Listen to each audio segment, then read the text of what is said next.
561년 조선 역사를 관통하는 조선 왕릉은 모두 42기. 그런데 능마다 형태가 다 다르다. 혼자인가 하면 나란하고 둘인가 하면 연달아 셋이다. 그리고 때로는 타격을 선택하기도 한다. 단순히 돌아가신 왕을 모신 집이 아닌 조선 왕릉마다에는 저마다의 이야기가 숨어 있다.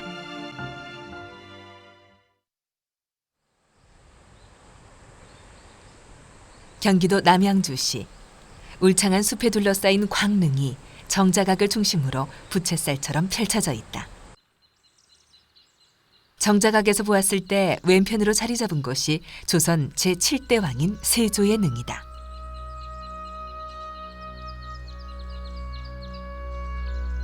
세조는 내가 죽으면 속히 썩어야 하니 석실과 석곽을 쓰지 말고 병풍석도 쓰지 말라고 유언한다. 왕릉 조성에 사용되는 국비를 줄이고 백성들의 고통을 덜고자 함이었다. 이에 따라 능침에는 병풍석을 생략하고 난간석만 둘렀다. 그러나 자신이 세운 업적보다는 어린 조카인 단종을 죽이고 왕위를 찬탈한 비정한 숙부로 더 많이 기억되는 세조. 세조는 재위 기간 내내 죄책감에 시달려야 했다.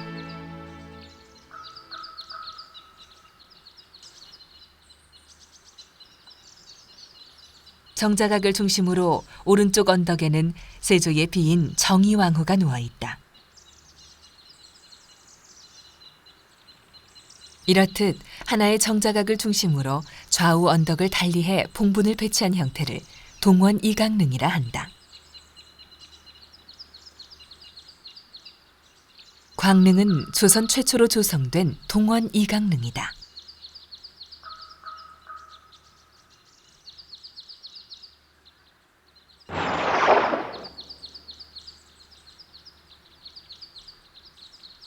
이와는 달리 조선 제3대 왕인 태종과 원경왕후는 같은 언덕에 나란히 누워있다.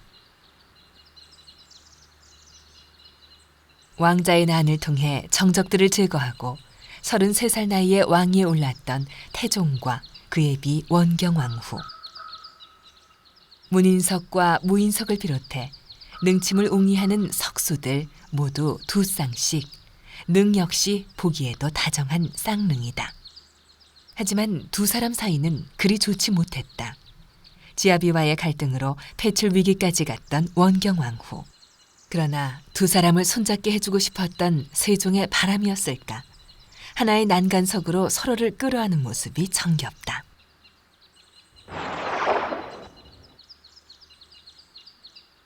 여섯 명의 부인에게서 18남 4녀를 얻었지만 유난히 금슬이 좋았던 세종과 소헌왕후는 아예 한 봉분 아래 모셔졌다.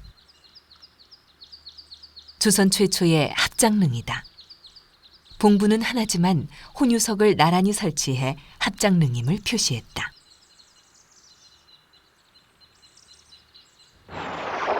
하나의 담장 안에 위로는 왕의 능이, 아래로는 왕비의 능이 자리 잡은 형태도 있다. 왕성한 생기를 그대로 받기 위해 위아래로 모셨다. 조선 최초의 동원 상하릉이다.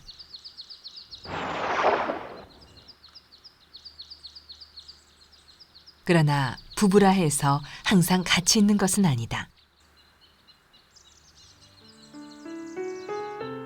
조선 역대 왕 중 부인이 가장 많았던 왕 중 하나인 중종. 중종은 현재 서울 강남 도심 한복판에 혼자 누워있다.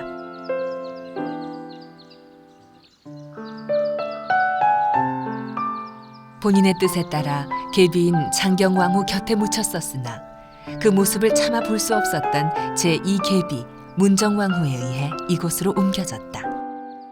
하지만 길지가 아니라 해서 문정왕후가 이곳에 오지 못하게 되면서 중종은 결국 혼자가 됐다. 인생의 아이러니다.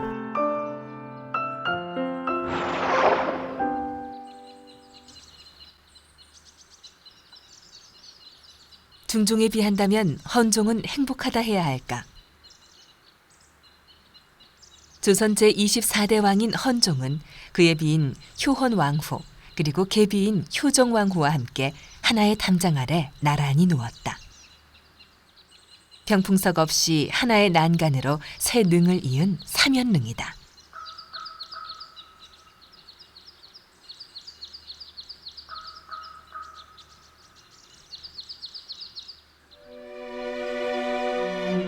(500년) 조선을 비추던 해가 기울었다. 조선의 마지막 왕 순종 황제의 유름.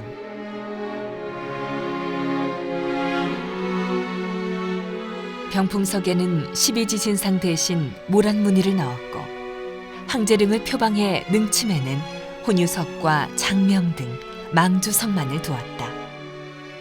겉으로 보기엔 단능이나 하나의 분분에 3개의 방을 들인 동봉 삼실능이다.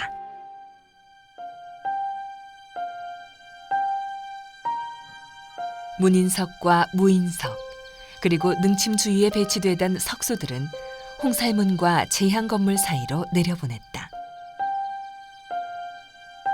기린과 낙타, 코끼리 등 예전에는 볼 수 없었던 다양한 성물들이 이채롭다.